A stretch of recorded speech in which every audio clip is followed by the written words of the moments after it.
발사 마사지에 경락을 받으러 다니시는 분들도 있고 갑자기 이거 혈관 터지는 거 아닌가? 그래서 어느 병원에 갔더니 경추성 두통이라고도 하고 또 어느 병원에 갔더니 편두통인 것 같다고 얘기도 하죠. 저희 병원에 오시는 환자분들한테 제가 제일 많이 처방하는 약이,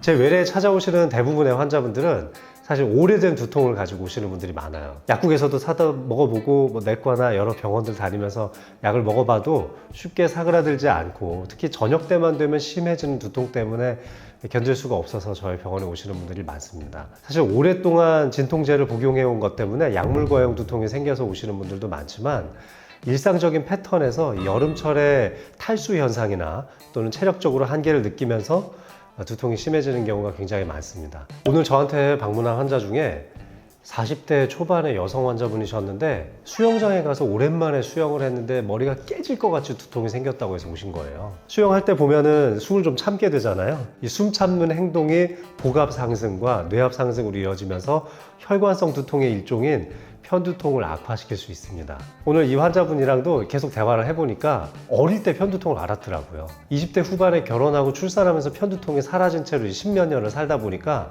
자기한테 편두통이 있었다는 걸 잊고 사신 거예요. 오랜만에 수영장 가가지고 숨 꾹 참으면서 운동하다가 뇌의 압력이 조금씩 올라진 거죠. 그래서 요즘 이제 저희 병원에 오시는 환자분들한테 제가 제일 많이 처방하는 약이 혈관계통을 좀 안정화시켜주고 너무 심계항진이 많아지지 않도록 처방하는 베타 차단제 계열의 약을 많이 쓰거든요. 이런 약을 쓰면은 이제 일단은 편두통 때문에 그런 소인들을 좀 내재하고 있던 환자들이 여름철 되거나 운동 새롭게 시작하면서 생기는 두통을 굉장히 많이 예방할 수 있는 것 같습니다. 근육이완제도 처방전이 없으면 구할 수가 없으니까 결국 이제 병원에 오실 수밖에 없는데, 양쪽 관자놀이가 이제 찌끈찌끈하게 아픈 환자분들에게는 근육이완제 한 알만으로도 좋아지는 경험을 좀 시켜드리기도 하죠. 여러 가지 진단명을 복합적으로 가지고 내원하시는 분들도 있는데, 약간 박동성의 편두통 같은 특징을 호소하시면서도 지끈지끈하면서 양쪽 관자놀이가 뻐근하게 아프기도 하다고. 그래서 어느 병원에 갔더니 경추성 두통이라고도 하고 후두신경통이라고도 하고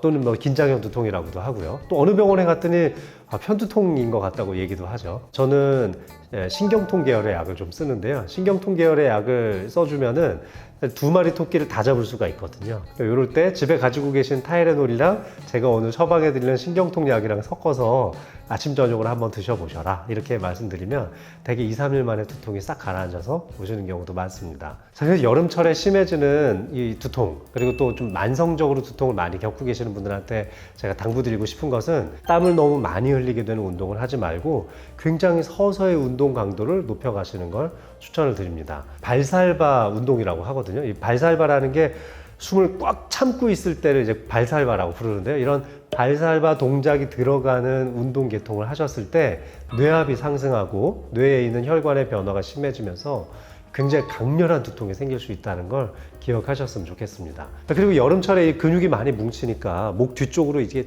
짜르르 짜르르 하면서 흘러가는 듯한 두통도 많이 생기거든요. 발사 마사지에 경락을 받으러 다니시는 분들도 있고, 본인이 가지고 있는 마사지 기계를 이용해서 굉장히 강하게 마사지를 하기도 하거든요. 근데 이렇게 하면 이 목덜미 뒤쪽에 붙어 있는 굉장히 연약한 이 근육들이 너무너무 피로해집니다. 그래서 조금 낮게 해준다고 이렇게 제껴서 목뒤끈을 이렇게 주무르시는 분들도 있는데, 뒷골 좀 당길 때 목뒤끈 이렇게 이틀만 주무르시면요, 한 3일 만에 그 두통이 2배로 세지는 경험을 하실 수가 있습니다. 차라리 위생백 속에 수건을 살짝 적셔서 넣어가지고 전자레인지에 한 1분 정도만 돌리시면 굉장히 따뜻한 팩이 되는데요.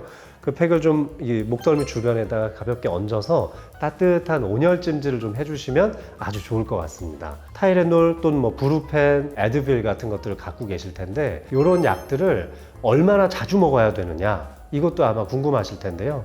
일단 두통이 발생하기 시작하면은 늦지 않게 빨리 약을 드시는 게 좋습니다. 한 1, 2, 3점까지는 버틸만 한데 4점 이제 올라가기 시작하면은 힘들어지는 거죠. 몸이 굉장히 신경 쓰이고 잠도 잘 못 잘 것 같고 일하려고 하는데도 제대로 집중도 안 되고, 이제 그 정도 단계까지 올라가면 빠른 속도로 약을 드시는 게 좋습니다. 더 심해질 때까지 방치하다 보면 통증에 훨씬 더 예민해지기 때문에 시간이 지날수록 가지고 계신 약들의 효능은 떨어질 수밖에 없습니다. 진통제 계열의 약을 먹으면은 간에 부담이 된다, 이런 문제들 때문에 복용을 꺼리시는 분들도 있는데요. 하루에 4번까지는 급성 통증이 찾아왔을 때 적극적으로 약을 드시는 걸 추천을 드립니다. 그럼 이제 만성적인 두통을 겪다 보면 타이레놀을 뭐 하루에 3번, 4번씩 그것도 막 거의 매일같이 드시는 분들도 있을 텐데 안 먹는 날보다 먹는 날이 더 많아지는 것 같은 느낌이 들면 그때는 병원을 찾으셔야 됩니다. 그런 단순 진통제가 아니라 그 원인을 교정해주는 치료제들을 좀 같이 처방을 받고 그러면서 진통제를 점점 끊어나가는 방식으로 처치를 하시면 돼요. 자, 내가 늘 겪던 두통이 아니라 새로운 양상의 두통이 나타난다거나 그 두통의 강도가 갑자기 높아졌다거나 빈도가 너무 많아졌다거나 하신다면 언제든지 병원을 빨리 방문하시는 걸 추천드리고 또 궁금증이 있다면은 저희 유튜브 채널에 댓글 남겨주시면 거기에도 제가 세세하게 답변을 드리도록 하겠습니다.